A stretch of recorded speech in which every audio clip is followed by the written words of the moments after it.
मेरा बच्चा को इंसाफ दिलवा दीजिए, बस और कुछ नहीं चाहिए। तो मेरा मानना है कि मुझे खुद को ही खत्म कर लेना बेस्ट है मेरे लिए, क्योंकि जो मैं पैसे कमा रहा हूँ उसी से मैं अपने दुश्मन को बलवान बना रहा हूँ। वही पैसे मुझे ही बर्बाद करने के लिए यूज होंगे और ये साइकिल बढ़ता ही रहेगा, है ना। मेरे ही टैक्सेस के पैसे से ये पूरे सिस्टम मुझे और मेरी फैमिली को और बाकी लोगों को भी हैरास करेगा, जो अच्छे लोग हैं। तो जो सप्लाई है वैल्यू का, उसी को खत्म कर देना चाहिए। और इन्हीं वे gave me a suggestion that they told me to commit suicide. And I think they're right. That's the right solution, what they suggested me. So I'm gonna take my life now.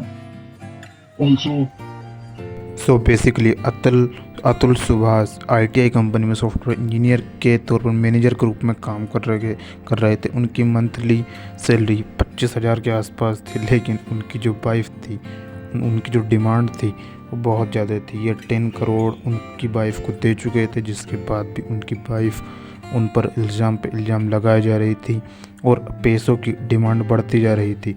उसके बाद उन्होंने ये कदम उठाया। अतुल सुभाष तो मेरा उनके बहुत दोस्त का क्या कहना क्लोज है? फ्रेंड है और बहुत जॉवियल था, फनी था और बहुत कूल बंदा था। वो एक टॉप IT कंपनी में AI डेवलपर, एक्चुअली मैनेजर के लेवल पे था।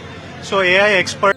ज़रा सोचिए उसकी माँ के बारे में, जिसका इकलौता बेटा एक अच्छी नौकरी करने के बावजूद शादी के बाद सुसाइड कमिट कर लेता है और उसकी वाइफ फिर भी सेटिस्फाई नहीं होती।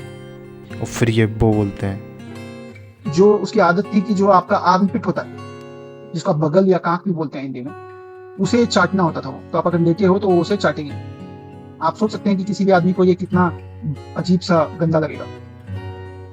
इसके अलावा आपको यहाँ जानकर खुशी होगी कि उनकी वाइफ को अरेस्ट कर लिया है, वो भी इसलिए क्योंकि पूरे इंडिया के पूरे यूथ आगे आए थे इस केस को लेकर, और ये न्यूज़ दमादम इंटरनेट पर फैल रही थी। जिसके बाद जाकर पुलिस ने एट द एंड उसकी वाइफ और जो उसकी फैमिली थी, जो पैसों की डिमांड कर रहे थे, उनको अरेस्ट कर लिया। ये सब सिर्फ आपकी बदौलत है कि उसको इंसाफ मिल पाया, वरना ऐसे लाखों केस है जिसमें इंसाफ आदमी को नहीं मिल पाता।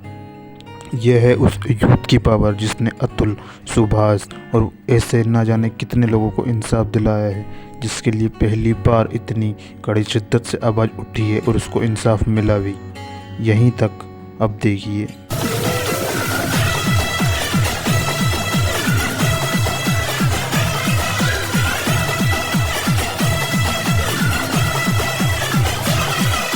और आज भी ऐसे कई केस है जिनको इंसाफ नहीं मिल पाया। इसी के साथ बाय बाय।